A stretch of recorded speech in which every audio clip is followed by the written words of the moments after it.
Good morning, class.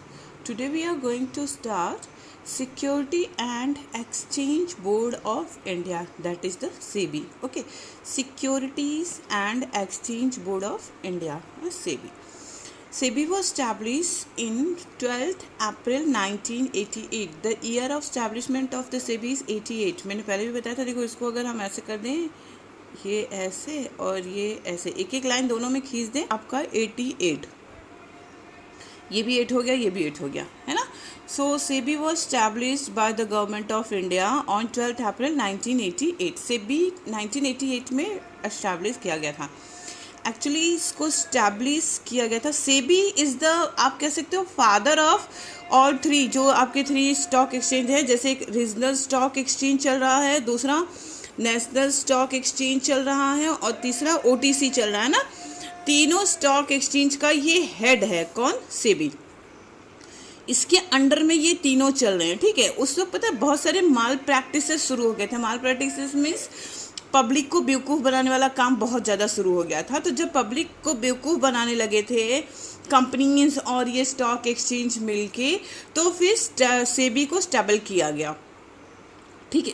जब सेबी को stable किया गया उस वक्त NSE और OTC नहीं था. उस वक्त सिर्फ रीजनल स्टॉक एक्सचेंज भी नहीं थे. एक्चुअली सिर्फ बॉम्बे स्टॉक एक्सचेंज था उस वक्त. ठीक है. क्योंकि ये लोग तो 1991 के रिफॉर्म के बाद आए हैं ना, और ये 88 में हुआ है. तो सेबी को स्टैब्लिश किया गया 88 में. तो वो इसके ऊपर निगरानी रख रहा था बॉम्बे स्टॉक एक्सचेंज पे, कि वो जो डुप्लीकेसी होती है वो डुप्लीकेसी ना होने पाए, इन्वेस्टर्स के पैसे ना खराब होने पाए. ठीक है. तो वो ऐसे कर रहा था. तो चेक करने के लिए सेबी को स्टैबल किया गया.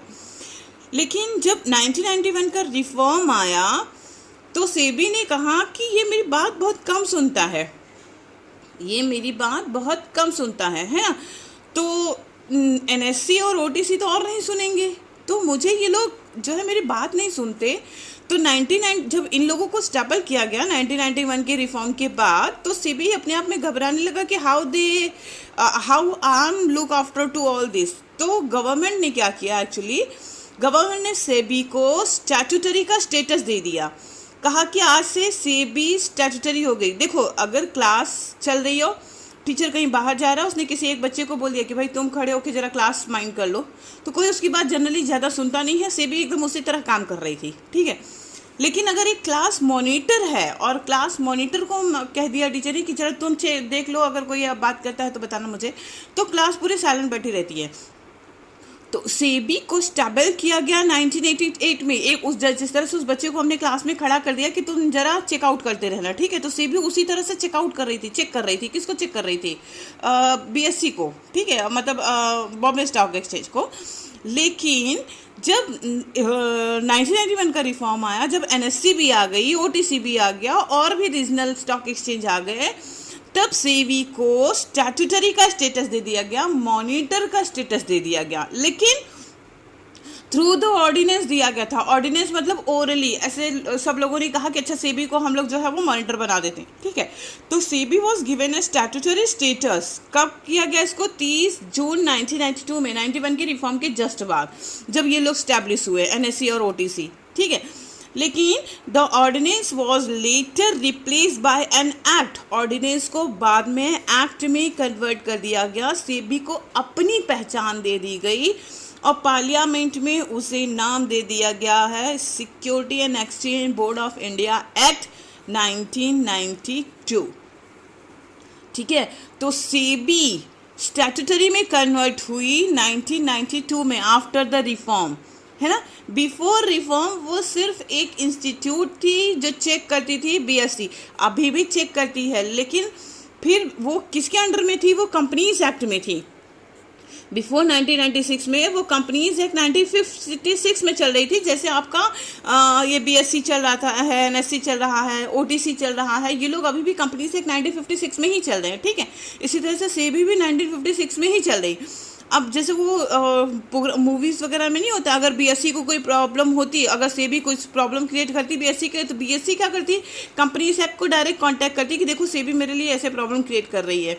तो सेबी अपना वर्क कर नहीं पा रही थी अच्छी तरह से, तो फिर उसको स्टैट्यूटरी कॉर्पोरेट कर दिया गया और 1992 में उसको अपनी पहचान दे दी गई, और उसकी अपनी पहचान थी SEBI act 1992, security exchange board of India 1992। I think so clear हो गया ना सेबी की हिस्ट्री। ना इसका पर्पस क्या था, purpose and role of SEBI. SEBI के पास 3 लोग हैं, एक तो ये लोग हैं, इनके ऊपर निगरानी रखनी है ना। दूसरी वो कंपनीज हैं जो क्या कर रही हैं, अपना शेयर्स जो है वो मार्केट में इशू कर रही हैं, और तीसरे इन्वेस्टर्स हैं।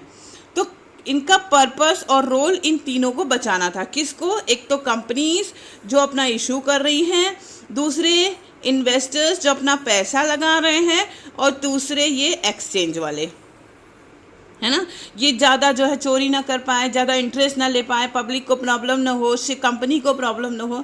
तो इन तीनों चीज़ों तीनों को लुक आफ्टर करने का काम किसका था? इन तीनों को लुक आफ्टर करने का काम आया सेबी के ऊपर, ठीक है। So the purpose and role of the SEBI. SEBI was set up with the main purpose of keeping a check on malpractices. Malpractices मतलब ये बहुत स्मार्टनेस दिखाने लगे थे। ये चाहे जितना मन होता चार्ज कर लेता कंपनी से, चाहे जितना मन होता चार्ज कर लेते थे इन्वेस्टर से, and to protect the interest of investors, ठीक है। It was set up to meet the needs of following mention group. इन तीनों ग्रुप को बचाते थे। देखो, इशूअर जो अपना शेयर इशू कर रही है, दैट इज द कंपनी, अभी हम लोगों ने बात की, ठीक है। उसके बाद इन्वेस्टर्स जो अपने पैसे इन्वेस्ट कर रहे हैं, और इंटरमीडिएटरीज ये स्टॉक एक्सचेंज वाले। समझ में आ गया? ये तीनों को प्रोटेक्ट करती है। कैसे प्रोटेक्ट करती है? इशूअर्स को कैसे प्रोटेक्ट करती है? For issuers it provides a market place in which they can raise finance fairly and easily, है ना। इनको बताती है कि देखो, आप सेकेंडरी मार्केट में जाइए या प्राइमरी मार्केट में जाइए, या शेयर के ऐसे रेट रखिए, या इस तरह की पब्लिक शेयर डिमांड कर रही है, तो इनको इन्फॉर्मेशंस प्रोवाइड करती रहती है कि आप कैसे फंड को रेज कर सकते हैं बेटर वे से। They can raise fund fairly and easily, आसानी से कैसे रेज हो सकता है। जैसे सेकेंडरी मार्केट में इस वक्त जाने की जरूरत नहीं है, क्योंकि बहुत मार्केट जो है वो अप एंड डाउन कर रहा है, फ्लक्चुएट कर रहा है ना, बिकॉज ऑफ कोविड-19 इस वक्त सेकेंडरी मार्केट बहुत फ्लक्चुएट कर रहा है। तो फिर इस वक्त अगर फाइनेंस चाहिए तो प्राइमरी मार्केट से उठा लीजिए थोड़े दिन के लिए, बाद में देखा जाएगा जैसे होगा तो हम लॉन्ग टर्म फाइनेंस उठाएंगे। तो इस तरह से ये क्या इंफॉर्मेशन प्रोवाइड करती है। नाउ इन्वेस्टर्स कौन? नॉर्मल पब्लिक जो अपने पैसे लगा रही है। For investors it provide protection and supply of accurate and correct information.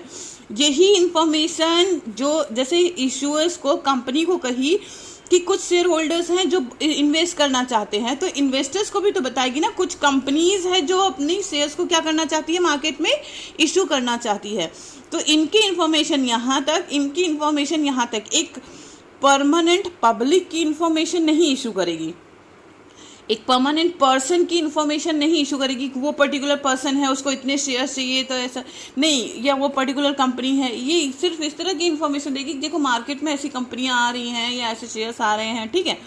किसी का मतलब डीप इंफॉर्मेशन किसी को प्रोवाइड नहीं करेगी।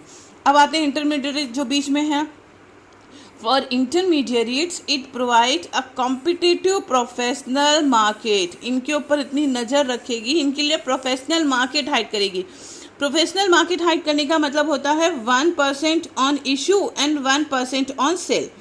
जैसे इनको क्या होता है, जैसे मैंने अगर किसी से शेयर लिया, किसी एजेंट से शेयर लिया, तो जितने का मैंने लिया, अगर मान लो उस कंपनी के मैंने 1 लाख रुपए के शेयर लिए, तो इसका 1% 1000 रुपीज़ वो इंटरमीडिएट लेगा मुझसे। समझ में आ गया? तो ये उसका 1%, और फिर जब मैं यही वापस करूंगी तो फिर वो 1% मुझसे लेगा। तो यही 1% वो इशू के समय लेता है और 1% वो रिडम्पशन के समय लेता है। बस यही इसका चार्जेस है। लेकिन कभी कभी क्या होता है कि अगर मैंने ये 1 लाख रुपीज़ का शेयर लिया, तो इसने मुझसे 1% ले लिया, लेकिन 2 साल बाद मेरे ये शेयर 10 लाख रुपीज़ के हो गए, तो ये कहेगा नहीं, हम तभी आपके मार्केट में ले जाएंगे जब आप हमें 2% दीजिए या 3%। इसके मन में भी लालच आ रहा है ना कि भाई इनको तो 1 लाख से 10 लाख मिल गया, तो हमको भी तो मिलना चाहिए। तो वो ये नहीं देख रहा है कि अगर 1% लेंगे तो 1000 से 10,000 हो रहा है, लेकिन वो क्या कहता है कि नहीं। तो ये सब चेंजेस जो है वो 2% 3% ना कर ले, इससे बचाने के लिए जो है वो सेबी को स्टेबल किया गया है। क्लियर हो गया?